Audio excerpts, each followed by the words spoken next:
Así lo dice Lamón. Con Federico Lamón. Sonido viral. Así lo dice Lamón. Con Federico Lamón.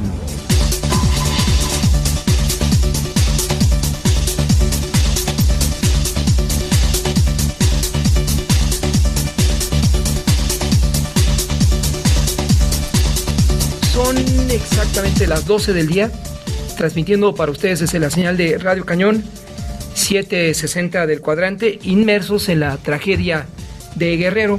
Un huracán que nos hace saludo a los ingenieros en el cambio de guardia, por supuesto, y al colega Mejía en la coordinación, y a nuestra audiencia. Nos hace ver hacia el COP25 de Francia y las medidas extraordinarias que se deben asumir para revertir el cambio climático. Si me ofrecen a quien pueda de la audiencia sus watts, si tienen confianza, les voy a enviar cuáles son las recomendaciones del periódico The New York Times a propósito de los sitios que podrán salvarse frente a lo que ya es una hecatombe en el tema ecológico y el cambio climático. Plantea este medio a propósito del huracán y las secuelas que arroja en el estado de Guerrero, y por lo que se expuso en la mañana en el tema precisamente de cuándo y cómo la humanidad, el planeta, aún debe revertir este incremento en la temperatura de los mares, cuyas consecuencias son este inédito huracán que por el momento, hasta este momento a las 12:02, no rebasa los daños propiciados por Paulina hace varios años atrás. Pero la República Mexicana se está acostumbrando a ello, y cuando el reloj marca las 12:02, transmitiendo para ustedes en la señal de Radio Cañón, estamos enlazados en un momento con los temas de la mañanera, a propósito del poderoso huracán Otis que tocó tierra en Guerrero como categoría 5 en la escala de Saffir-Simpson. El máximo nivel, aunque se espera que Otis se disipe este mismo día, dejó sin luz y graves daños al puerto de Acapulco. El presidente lo abordó en su mañanera, pegó muy fuerte en la Costa Grande de Guerrero, y hasta el momento no hay reportes de fallecidos, pero fueron las palabras del presidente, quien se coordina con el secretario de la Defensa y Marina para la aplicación del plan DN3. Palabras del presidente.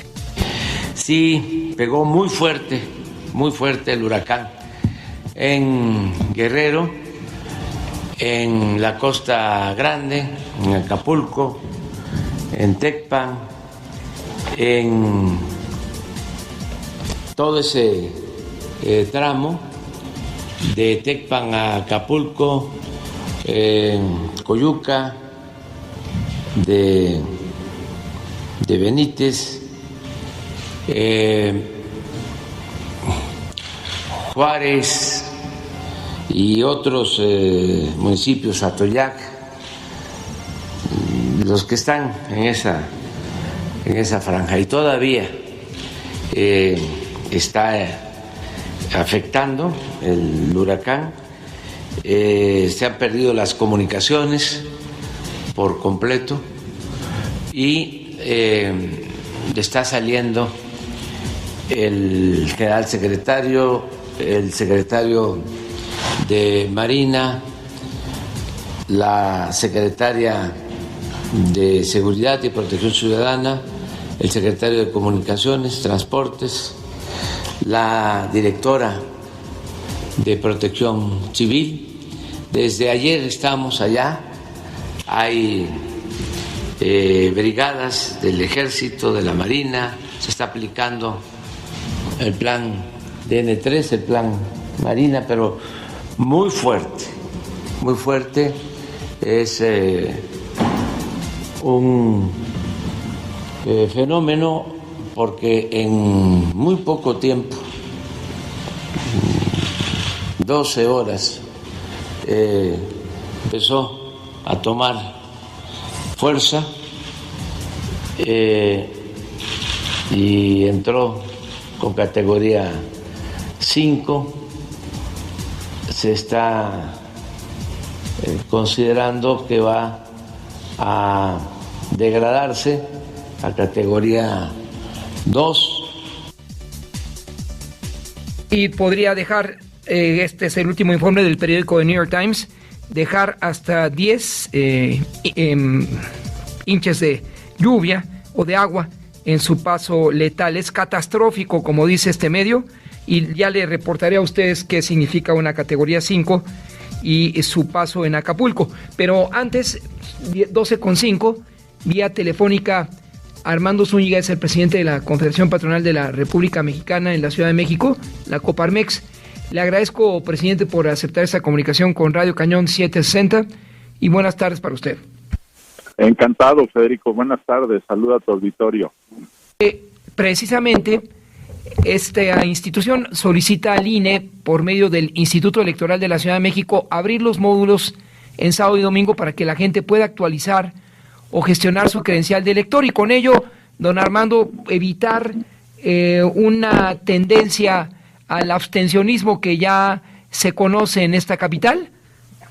Sí, Federico, entre varias acciones que está emprendiendo nuestro centro empresarial encaminadas a promover el voto, a lograr que toda la ciudadanía ejerza este derecho en el 2024, que esperamos sea una fiesta, una verdadera fiesta electoral.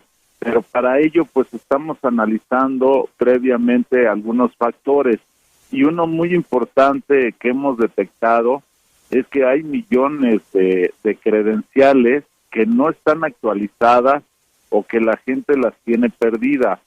Y una de las primeras acciones que hemos hecho en nuestro centro empresarial es promover con nuestros socios el que se pueda dar permiso a los colaboradores para que puedan ir incluso en horarios laborales a hacer sus trámites. Sin embargo, pues habrá algunas personas o muchas de esas personas que se les dificulte y que muchas de esas actividades las pueden hacer los fines de semana. Actualmente los módulos del INE no abren sábados y domingos. Entonces nosotros hicimos una solicitud por medio del Instituto Electoral de la Ciudad de México para interceder al Instituto Nacional Electoral y lograr que se pueda aperturar en esta época previa ya a las elecciones, los sábados y domingos, extender los horarios y ver los cómo para que mucha gente, miles de gente puedan acceder a hacer su renovación o a recuperar su credencial de elector. Este es el proyecto que mandamos. Afortunadamente hemos recibido una respuesta positiva. Se está evaluando si pudiera darse de principios los días sábados. Y bueno, pues esperamos que esto se pueda lograr a la brevedad posible.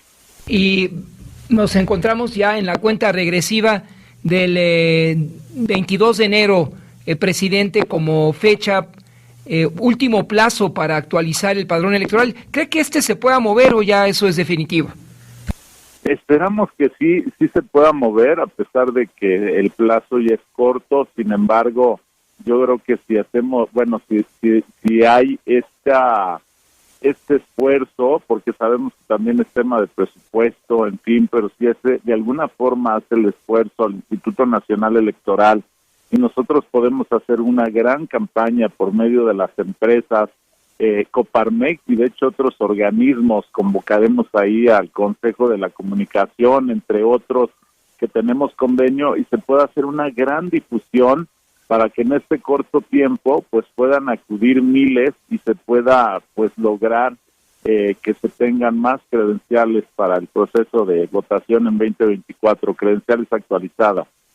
Déjeme regresar, presidente, a este tema de los permisos especiales para que los ciudadanos que forman parte de las empresas asociadas cuenten con el tiempo suficiente para la credencialización y con ello pues cumplan con una tarea impostergable, el sufragar el 2 de junio del 2024.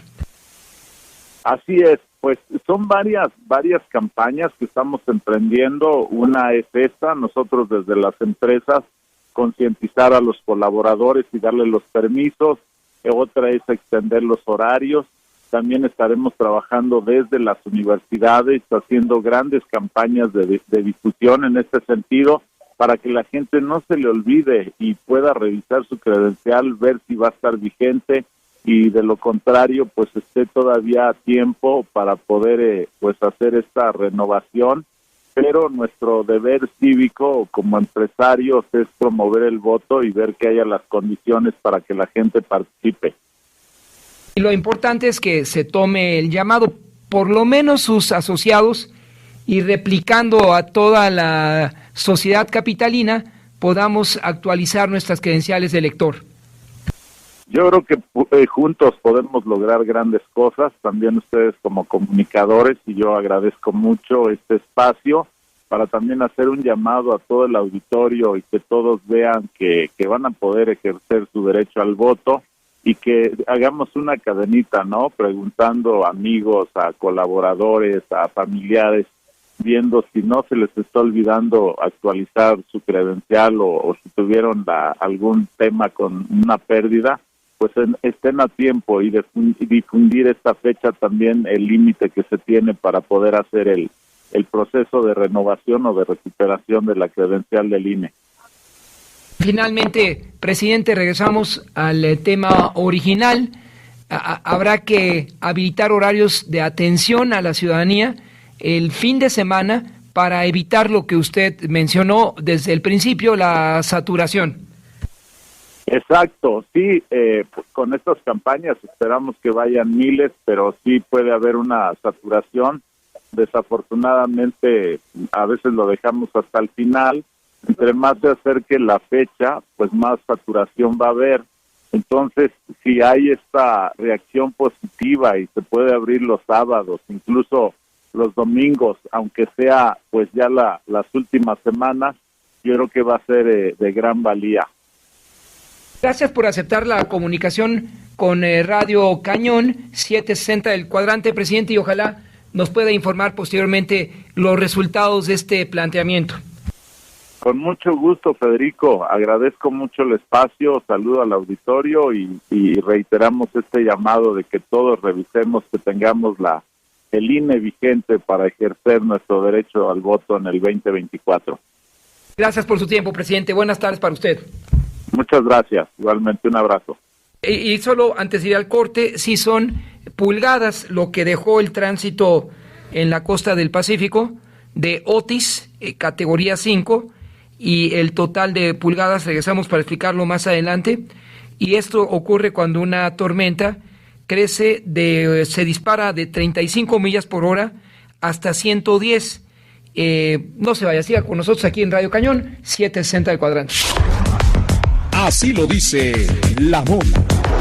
Con Federico Lamón. Sonido viral. Así lo dice Lamón. Son las 12:15. A propósito del debate nacional sobre los órganos autónomos, vamos a enlazarnos con la doctora Mónica González, directora del Instituto de Investigaciones Jurídicas de la UNAM y el Estado Democrático. Le agradezco enormemente, doctora, tome la llamada para Radio Cañón 760 del Cuadrante, y buenas tardes para usted. Muy buenas tardes, Federico. Buenas tardes también a toda la audiencia que nos escucha. Retaba el presidente en su mañanera de la semana anterior que algún investigador del Instituto, específicamente de Investigaciones Jurídicas de la UNAM, le agradezco, doctora, no es el tema, pero si quiere usted responder para disipar dudas entre la audiencia, en cómo debe concebirse el Poder Judicial frente al Poder Ejecutivo o el Poder Legislativo, que forman los tres poderes de la Unión, como un primer planteamiento, y si lo quiere, lo tomamos también de esa pregunta abierta que hizo el Poder Ejecutivo Federal a una institución respetable como es el Instituto de Investigaciones Jurídicas. Pues sí, bueno, a ver, esto es muy claro, ¿no? Desde hace pues más de 200 años que nos hemos organizado los distintos países en estados, ¿no? En estados que tienen precisamente pues como uno de sus componentes el poder, ¿no? El supremo poder, como dice nuestra Constitución, Y este poder se divide en 3 poderes, ¿no? Se deposita en 3 órganos, que son el Poder Ejecutivo, el Poder Legislativo y el Poder Judicial, cada uno con una función, con una competencia diferenciada, que también exige distintos perfiles para las personas que los ocupan, de acuerdo con esta división de poderes, y que tiene como finalidad también el que haya frenos y contrapesos en el poder, que no se concentre el poder en una sola persona o en un solo órgano, y sobre todo garantizar el Estado constitucional de derecho, que este es un concepto que se ha desarrollado desde hace algunos años, que va mucho más allá del Estado de Derecho, que el Estado de Derecho lo entendemos como el imperio de la ley, es decir, que la ley se cumpla, pero el Estado constitucional toma como uno de los elementos fundamentales precisamente el principio de división de poderes y la democracia, es decir, que no haya concentración, pero que haya también dinamismo, que se cambien las personas que ocupan estos órganos, un catálogo de derechos humanos reconocidos en la Constitución y que condicionan todo el aparato jurídico, ¿no? Que condicionan precisamente las funciones de los 3 poderes, y mecanismos también para el control de constitucionalidad, es decir, para que todos los actos, incluidas las leyes, los actos de autoridad, se ajusten al marco de la Constitución, que reconoce también estos derechos fundamentales. Entonces, hay que decir, es muy importante entender que no hay jerarquía entre estos 3 poderes y que son independientes uno del otro, porque precisamente cumplen distintas funciones dentro de un órgano, dentro de un Estado constitucional. Ahí nos contribuye con ello a disipar las dudas. Debe existir una división de poderes, se infiere y se resume, doctora, para como un mecanismo de control, de equilibrio hacia los 3 poderes, por igual el judicial, el legislativo y el ejecutivo. Ahora le preguntaría, doctora, si el Ejecutivo Federal, como se acostumbró y hasta tiempos muy recientes, proponía al Senado una terna que le era ratificada o no, primero en comisiones y luego por el Pleno, entonces, ¿quién es responsable o no de que exista o no esa división de poderes? A ver, pues aquí es muy importante, o sea, la división de poderes y, digamos, la responsabilidad en términos institucionales le corresponde a la Constitución, que es la que nos señala precisamente que el poder se deposita en estos 3 órganos. Y este mecanismo que precisamente contempla nuestra Constitución, que intervengan sin tener demasiado peso el Poder Ejecutivo y el Poder Legislativo, que son los otros 2 poderes, es precisamente para evitar la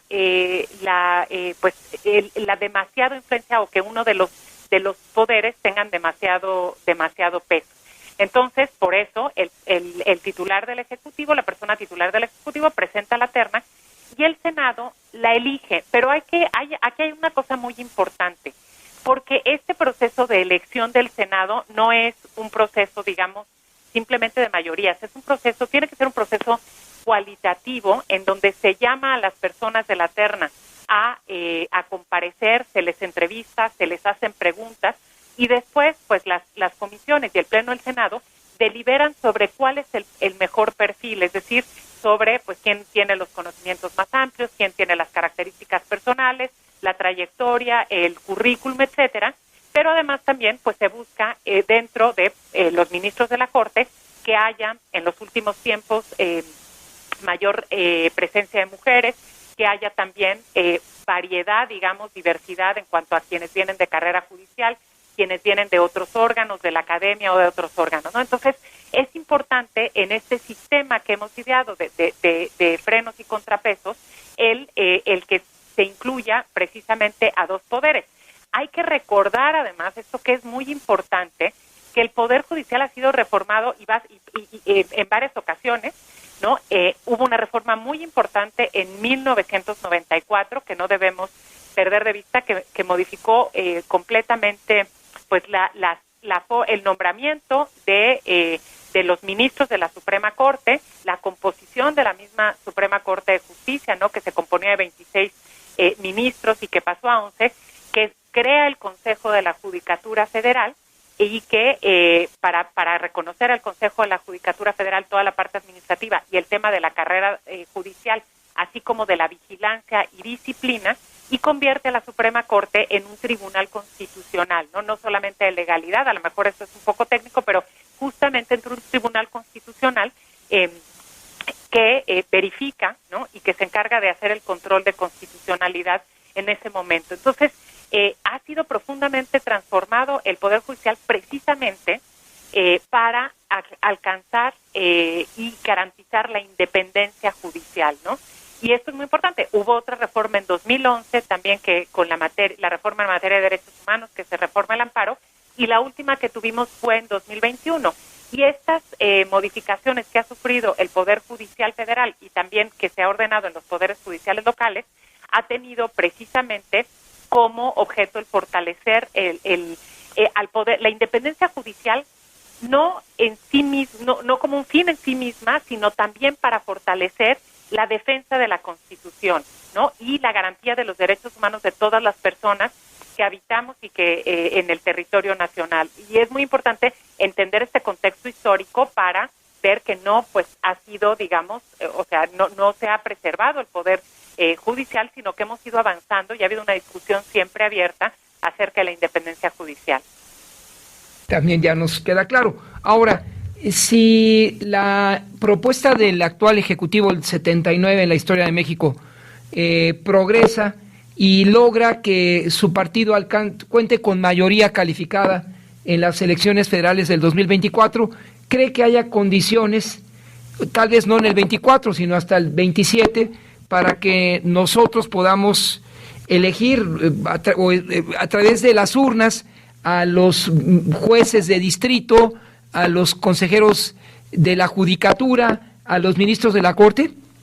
Pues bueno, esto habría que modificar la Constitución, pero yo francamente creo, ¿no?, que esto es absolutamente desaconsejable por razones, digamos, pues de muchos, por muchos factores, ¿no?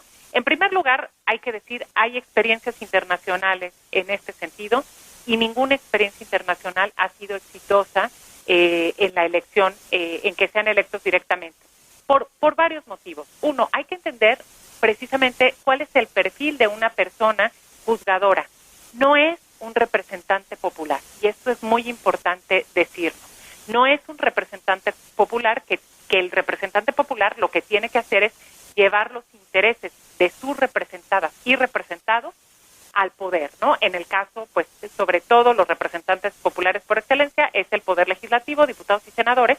Ellos tienen que representar los intereses de la población a la que representan, ¿no? Los distritos, no al partido político, a sus distritos, a sus circunscripciones. Los jueces, las personas juzgadoras, tienen que tener el deber de imparcialidad, no representan intereses, sino todo lo contrario. Lo que tienen que hacer ellos es, a través de la interpretación y la aplicación de la ley, de la Constitución y los tratados internacionales, el administrar justicia. Entonces, el perfil que se requiere es muy diferente, ¿no? Es un perfil, pues, que obedece a distintas funciones. Entonces, por eso, pues, a mí no me parece recomendable ni que correspondería a la función jurisdiccional el hecho de que se eligiera mediante voto directo. Hay otras razones también de orden práctico.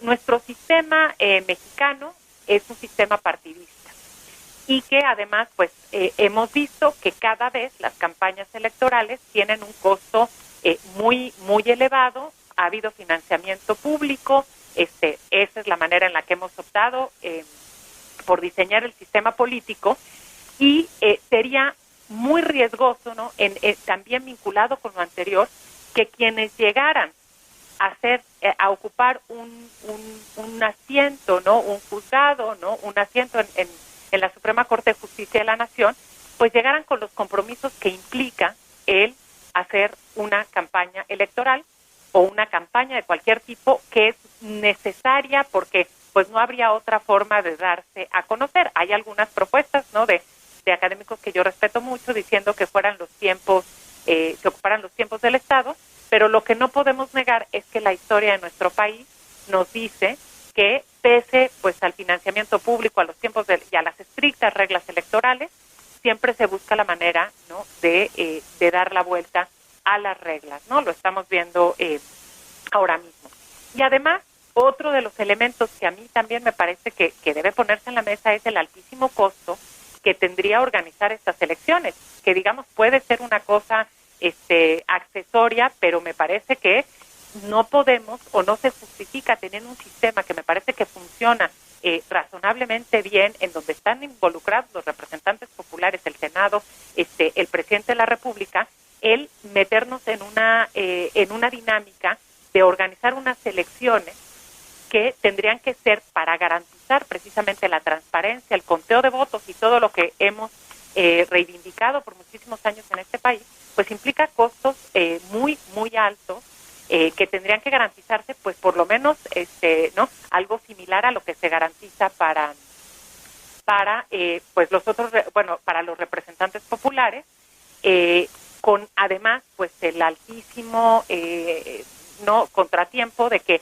no es una sola elección, como en el caso de diputados y senadores, ¿no? Que entran, o presidente de la República, presidentes municipales, ¿no? Entran en un momento dado, no todas y todos juntos, sino que, pues, hay una cantidad importantísima de jueces y magistrados, pues que a través también de la carrera judicial van dejando los puestos, lo mismo de los ministros de manera escalonada, y entonces, bueno, pues tener que organizar una elección cada vez que queda vacante sería muy arriesgado, ¿no? Y por otro lado, también hay que decir, porque a veces esto creo que no está tan, a lo mejor tan en la discusión pública, que los jueces y magistrados en el ámbito federal, ¿no? También en los estados, pero me quiero referir al ámbito federal, son resultado de la carrera judicial y de procesos de selección muy objetivos. Es decir, precisamente el Consejo de la Judicatura Federal, que se creó en 1994, de lo que se encarga es de la carrera judicial, ¿no? De que las personas puedan ir ascendiendo, y cada vez que hay una vacante para un juez o una persona magistrada, se hacen procesos de selección, exámenes, que con base en el mérito, en los conocimientos, en la carrera, hacen que las personas vayan ascendiendo. Es decir, no es un nombramiento en el que intervengan autoridades, como es el caso de los ministros de la Suprema Corte, ¿no? Que a mí me parece más que esto genera un muy buen equilibrio, porque lo que se necesita es precisamente personas con conocimiento técnico, y no personas que respondan pues a otras cosas como carisma, popularidad, que son muy importantes en el caso de los representantes populares, ¿no? Entonces me parece que no sería aconsejable, aun cuando fuera posible, con una reforma constitucional. Habría que ver también esto, ¿no? Y me parece que sería una valoración si es compatible con los tratados internacionales que ha ratificado México, que hablan de la independencia judicial precisamente como una garantía indispensable para el ejercicio de los derechos humanos. Finalmente, doctora, agradeciendo la disposición de tomar a Radio Cañón en su tiempo y espacio, el problema, como se le planteó en un principio, no es entonces que la ratificación o la propuesta en una terna de los ministros o también consejeros de la Judicatura es del Ejecutivo, y finalmente el partido del Ejecutivo tiene mayoría en la Cámara Alta, que es el órgano de origen que los ratifica, y entonces el Ejecutivo tendría también que comprometerse bajo esa eventualidad a no proponer, sino que sea ustedes, el Instituto de Investigaciones Jurídicas o las barras de abogados, quienes encuentren el mejor perfil, y de esta forma llevarlos directamente al Senado para evitar una costosísima elección. Bien, yo creo que habría que abrir un proceso de discusión muy, muy, muy, muy amplio, me parece, para ver cuáles son las mejores alternativas, para hacer una revisión del proceso actual, que reitero, yo considero que es un proceso adecuado, y creo que eso podría hacerse también, pues, en el contexto del próximo año de una nueva legislatura y una nueva titularidad del Ejecutivo. Pero hay una cosa muy importante que yo quiero colocar aquí. Adelante. Se habla también en el ámbito judicial, y esto, bueno, tiene que ver, surgió en Francia, pero es precisamente común en los integrantes de los tribunales constitucionales, particularmente, o de los tribunales que son nombrados, que tienen un nombramiento con un cierto carácter político, vamos a decirlo así, que hay un deber de ingratitud, ¿no? Y esto es que la persona que ha sido designada debe tener este deber de ingratitud, así se le llama, es decir, entender que una vez tiene absolutamente ningún compromiso con las personas, el cuerpo, los representantes que lo nombraron, ¿no? Entonces, este deber de ingratitud, ¿no?, que es pues en el ámbito académico y en el ámbito judicial, se entiende muy bien, es algo que debe caracterizar a las personas, ¿no? Entender que, aunque sea propuesta el Ejecutivo y con el Senado y hayan intervenido partidos políticos, representantes populares, en el momento en el que se asume, en nuestro caso, el ser ministro o ministra de la Suprema Corte de Justicia, hay que olvidar, no hay ningún compromiso y al contrario, hay ese deber de ingratitud, porque a lo que debe responder el juez solamente a la Constitución, a los tratados internacionales y a la ley, siempre cumpliendo este deber de imparcialidad. Agradecer, doctora, el tiempo que dispone para atender a la audiencia de Radio Cañón. Doctora Mónica González Contró, directora del Instituto de Investigaciones Jurídicas de la UNAM, muchas gracias por profundizar en el tema, y ahí tenemos ya los casos de ministras que no aplican a ese principio francés, y ahí los casos son más que conocidos. Muchas gracias, doctora, ojalá nos ofrezca una nueva oportunidad próximamente. Con mucho gusto, estoy a sus órdenes. Un saludo. Para usted más, doctora Mónica González Contró. 12:33, vamos a una pausa y regresamos con más información. Así lo dice Lamón. Con Federico Lamón. Sonido viral. Así lo dice Lamón. En otros temas, regresaremos más adelante a Guerrero con el sismo que afectó de 5 grados hoy. Estamos en otro de seguridad para el país, de seguridad nacional, como es la producción de alimentos. Vía telefónica se encuentra, y agradecemos en nombre de Radio Cañón, el ingeniero Rogelio García Moreno, quien es vicepresidente agrícola del Consejo Nacional Agropecuario. Muchas gracias, ingeniero, por aceptar la comunicación con Radio Cañón 760 El Cuadrante, y buenas tardes para usted. Buenas tardes, Federico, muchas gracias por la oportunidad, estamos a la orden.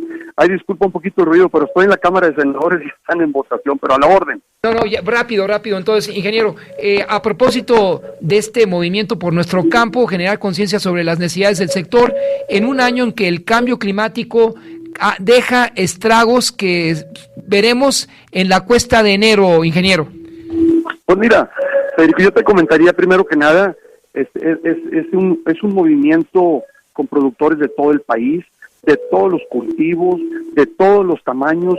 Queremos hacer este movimiento, es un movimiento pacífico, es un movimiento que yo le diría muy, muy padre, porque lo que queremos es generar conciencia en la sociedad, generar conciencia en los mismos productores, de que tenemos que hacer las cosas mejores cada vez, con menos, producir más, mejores alimentos para 130 millones de mexicanos, pero también para el gobierno, ¿no? Que el gobierno sepa de las herramientas que se necesitan, de políticas públicas claras, contundentes, que puedan ser medibles para poder ir viendo cómo vamos avanzando. Hoy México es una gran potencia, es un referente en la producción de alimentos. Somos el 7º exportador de alimentos en el mundo. Vamos a exportar este año 55 mil millones de dólares, que es una cifra bastante envidiable por muchos otros países, y somos el 11º productor de alimentos. Entonces, queremos alzar esta voz de manera pacífica y que se incluyan todos los productores, como te dije, de todos los cultivos, para hacerle frente a estos temas del cambio climático. Mira que estamos atravesando una sequía enorme en el país, en todas partes. Bendito Dios, hace 3-4 días tuvimos una tormenta tropical que entró en la parte del Pacífico, allá por Sinaloa, que ha dejado muy buenas precipitaciones. Veremos cómo quedan nuestras presas, que están en condiciones muy malas hace una semana, el 43%, el promedio de nuestras presas a nivel nacional. Créeme que es un número y un porcentaje que nos debe de preocupar a todos. Hoy en la mañana, o ayer en la madrugada, en la noche, entrando la tormenta esta, desafortunadamente va a dejar destrozos, va a haber problemas acá en el estado de Guerrero, pero son lluvias que se necesitan. Entonces, bueno, trabajando todos juntos, alzando esta voz, generando esta conciencia para poder seguir produciendo alimentos sanos, alimentos inocuos, que no sean malos para el medio ambiente, que no sean dañinos para la salud, que tiene que estar en la parte más alta de la agenda, y siempre buscando las mejores tecnologías, buscando las mejores herramientas de trabajo que existen en el mundo, generadas por la misma ciencia, por académicos, por empresas, por universidades, por el mismo CONACYT, por los campos experimentales en México, para poder llevar mejores herramientas y darle una mayor oportunidad de negocio a nuestros productores para, y vaya la redundancia y la repetición, para producir cada vez mejores alimentos para 130 millones de mexicanos. Esa es la gran idea. Ahora, es de vuelta a la sequía que nos indica se logra abatir sustancialmente por estas tormentas. Si esta se puede comparar con la registrada en el 57, leo aquí precisamente el informe del Foro Global Agropecuario, donde se mencionó recientemente la actual sequía es similar a la del 57. Pues sí, mira, la comparan con 1957 en base a las estadísticas que se tienen, y como te decía yo, pues nuestras presas hace 4 o 5 días estaban al 42% en promedio a nivel nacional. Veremos cómo resultan estas lluvias en estas dos regiones, a ver qué aportaciones tenemos en Sonora y en Sinaloa de las lluvias, las tendremos en algunos días. El día de ayer había aportaciones importantes. Esperemos que dure muchos días esto para poder tener una recuperación. Sin embargo, yo te digo que en la parte del Golfo prácticamente ya se nos pasaron las temporadas de lluvia, o se nos están pasando, que son el mes de septiembre y octubre. Tenemos suelos muy secos, tenemos suelos muy áridos el día de hoy, tenemos una gran preocupación por nuestros productores y en el sur-sureste también, o sea, tenemos un año complicado. Entonces, bueno, todos juntos generando esta conciencia para ver cuáles son las herramientas de política pública que tenemos que tener. Falta financiamiento, falta seguro agrícola, faltan apoyos a la comercialización, faltan inversiones en infraestructura, que tenemos que seguir avanzando, tenemos que seguir manteniendo lo que ya tenemos y tenemos que generar más por estos números que te dije al principio. 7º país exportador del mundo, 11º productor de alimentos.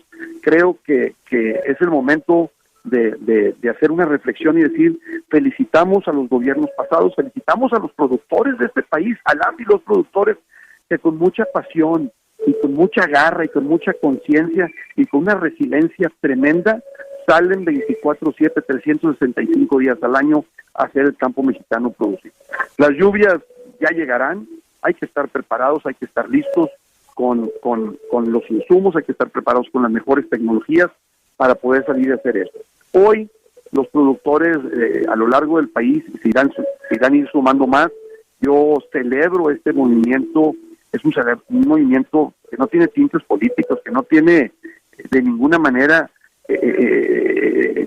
pacífico totalmente, de salir y generar esta conciencia también con la sociedad, que la sociedad, y gracias a ti y a tus compañeros comunicólogos, que nos ayuden a generar esta conciencia de la importancia de este sector. Este sector, Federico, es la base de la pirámide, el resto somos el primer eslabón de la cadena, somos quienes producimos los alimentos, y si destruimos la base de la pirámide, pues entonces vamos a debilitar el país. Hay que producir alimentos, hay que producir comida para las y los mexicanos, alimentos sanos, que no sean malos para la salud, como ya lo dije, que sean buenos para el medio ambiente también, y poder seguir creciendo, y esos números de 7º exportador y 11º productor, que sean mejores números, que cada año seamos mejores números y que podamos llegar a números más envidiables. Somos la gran solución de la comida de Estados Unidos, les producimos frutas y hortalizas, ellos nos exportan granos, pues habrá que seguir viendo todos estos temas, ¿no?, para seguir produciendo los alimentos.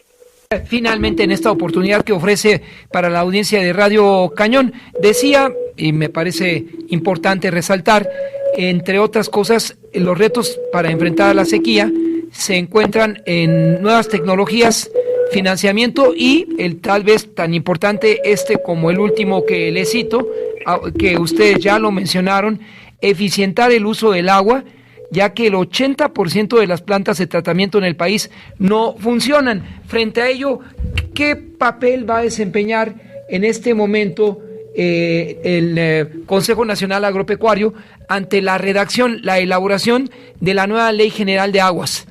Pues mira, se está trabajando en ese sentido muy fuertemente. Gentes muy profesionales como productores de diferentes estados están muy metidos en este tema, están trabajando fuertemente a que todo mundo tenga el derecho al agua, que eso es lo más importante. Tú sabes muy bien, y lo decimos nosotros, primero los ciudadanos, primero el uso doméstico, y luego veremos qué hacemos con el resto del agua. ¿Qué hay que hacer? Hay que invertir mucho dinero, en estas plantas de regeneración de agua, hay que invertir en infraestructura en campo para hacer más eficiente el uso del agua. Creo que es un tema que llegó para quedarse, vamos a seguir hablando de él. Este no es el primer año que tenemos sequía, llevamos 5 o 6 años donde en México llueve menos, donde tenemos menos agua en nuestras presas. Esperemos que esto no se quede para siempre, esperemos que esto cambie, porque dicen que son ciclos también, pero hay que verlo como que si ya llegó para quedarse, hay que hacer todas estas inversiones, hay que tener una ley de aguas muy clara, donde todo el mundo tenga derecho a esta agua, y bueno, no hay que olvidarnos que existe un sector agrícola que ocupa el agua también, y que tendremos que ver estas concesiones que hay, y cuál es la mejor manera para que ellos puedan usar mucho menos agua y poder producir más alimentos. Entonces, son temas de inversión, son temas de política pública, son temas de conciencia de los mismos productores, de entender también que tenemos menos agua y que no la podemos tirar y que la tenemos que eficientar. Entonces, es un tema que se ha estado discutiendo en la Cámara de Diputados, en la Cámara de Senadores, a lo largo de lo que va el sexenio. Hemos avanzado mucho, se ha avanzado mucho en generar una conciencia y en tratar de tener, al final del día, una ley muy incluyente, una ley muy específica y una ley que a final de cuentas le dé el derecho del agua, que es un derecho internacional, a los ciudadanos primero y luego de ahí ver qué vamos a hacer con el resto. Entonces, no se ha terminado, nos falta mucho todavía, pero estamos trabajando fuertemente en ese tema. Le agradezco enormemente, ingeniero Rogelio García Moreno, vicepresidente agrícola del Consejo Nacional Agropecuario, por responder a los temas planteados por esta audiencia de Radio Cañón.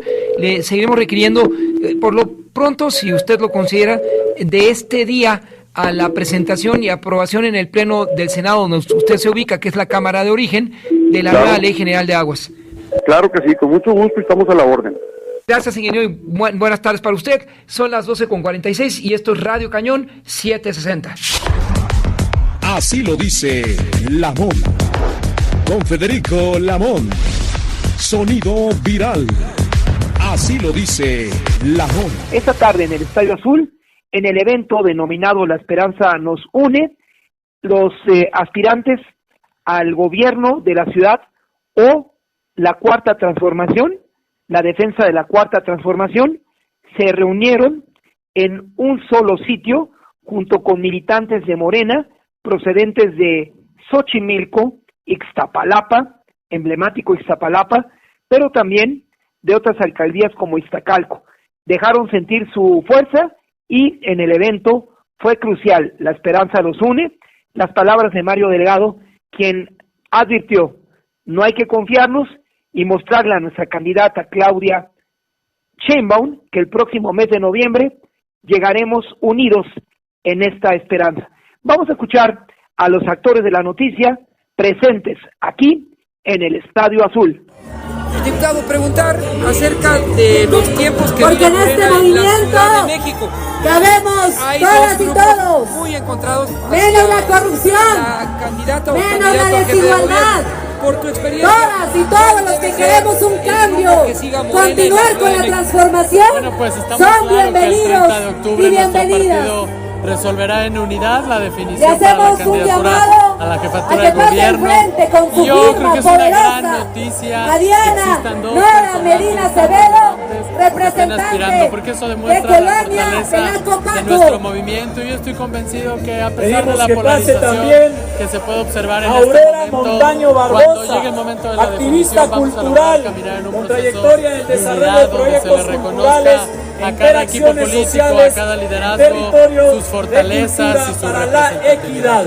Nos da observas el muchísimo gusto que aspirante a la presidencia, a la defensa de la Cuarta Transformación, las la trayectorias doctora de la Claudia cultura, Sheinbaum, se una estén identidad sumando con los a este grupos, las movimiento, minorías, al movimiento de la LGTB y Cuarta otros. Transformación. Bueno, pues como jefe de gobierno sin duda fue aliada, ¡Qué bonito este nos encuentro! ayudó a fortalecer en términos Donde hay legislativos el personajes reconocimiento de de todas las derechos y las trincheras sanciones que están haciendo por que esta razones de ciudad avance. discriminación. Y también Yo creo que la reconociendo población a los LGBTIQ+ liderazgos populares, puede sentirse a los liderazgos con de la la las colonias. seguridad Por de que eso vamos a tener le una damos la candidata a bienvenida la para que pase con presidencia su firma aliada a a la nuestro compañera sector Dolores poblacional. Becerril. Para el coordinador en una de las circunscripciones de esta campaña para la renovación de la transformación, Néstor Núñez, ¿qué momento vive Morena? Mira, la Coordinadora Nacional de Defensa de los Comités de la Cuarta Transformación marcó los tiempos del proceso que estamos viviendo en este momento como el momento de integración e inclusión. Después del proceso nacional que definió a la coordinadora, a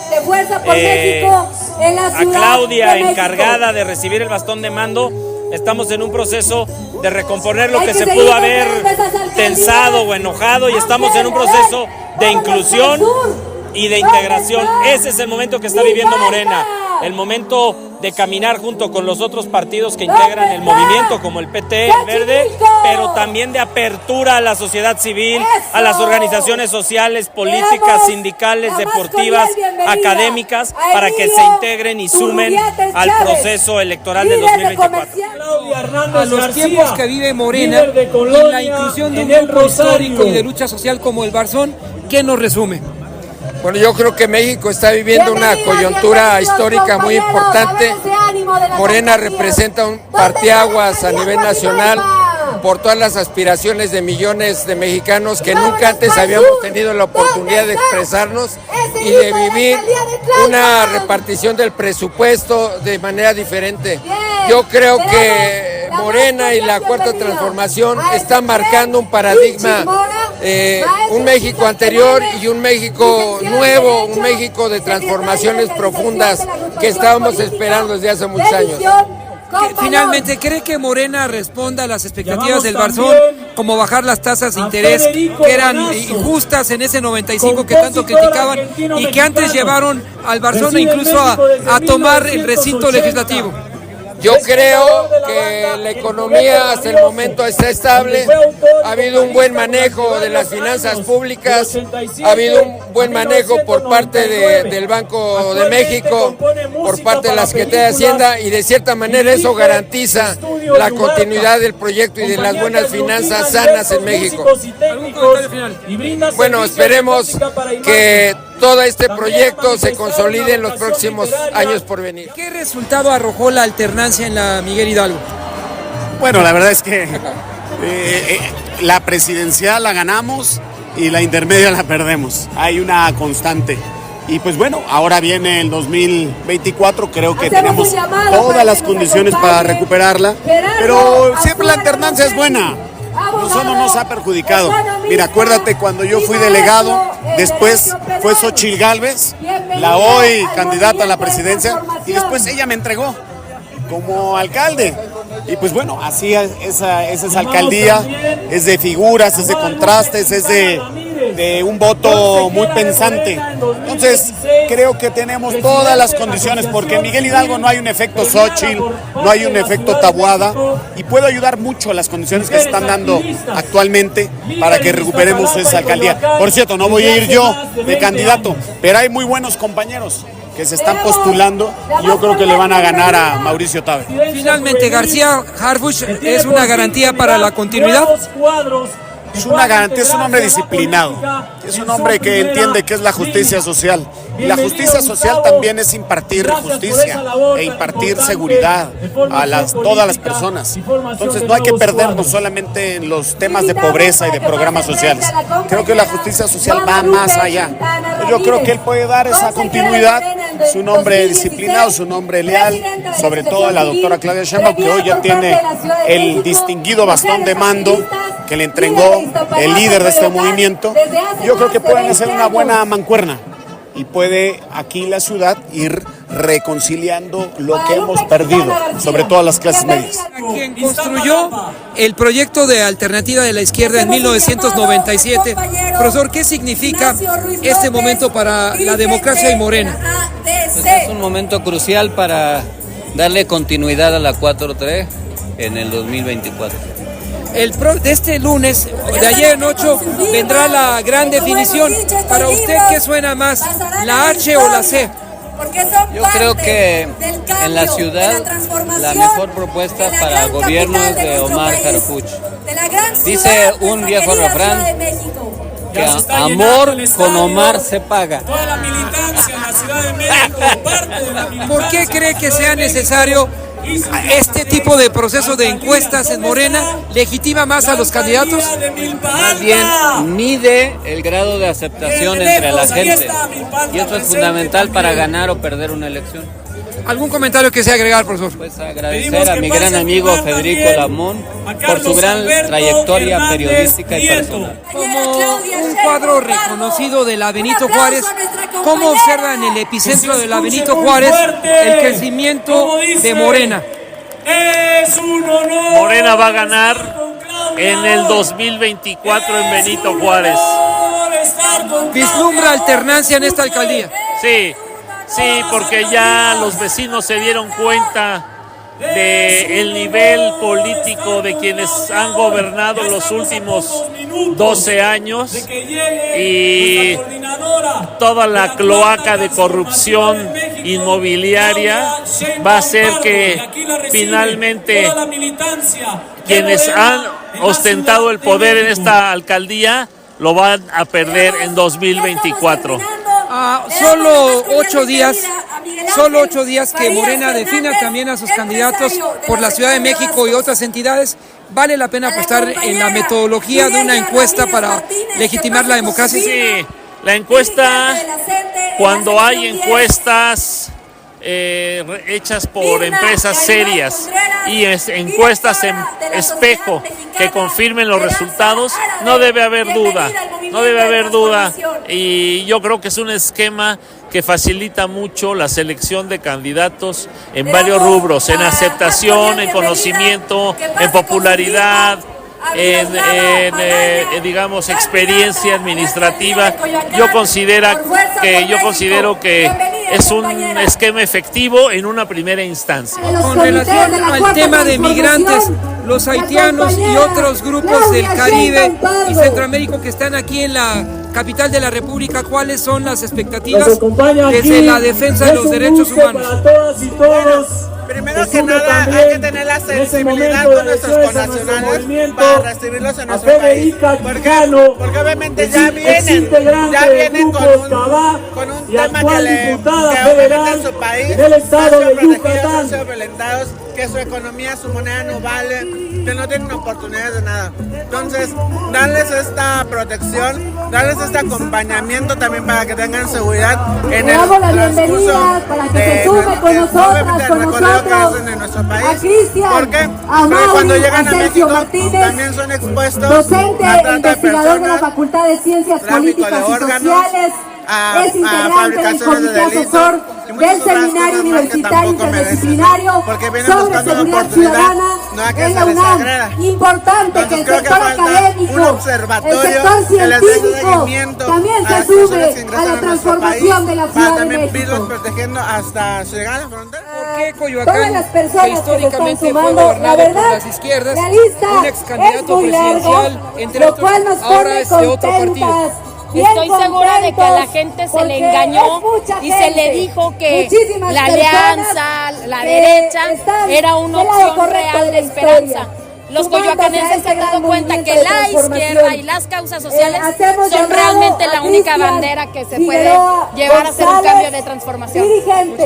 Gracias a ti. Finalmente, después de escuchar los comentarios de Fadlala Cabani, José Luis Rodríguez, Néstor Núñez, así como diferentes actores de las alcaldías de Coyoacán, luchadoras sociales inmersos en este proceso, llegamos a la final de esta transmisión.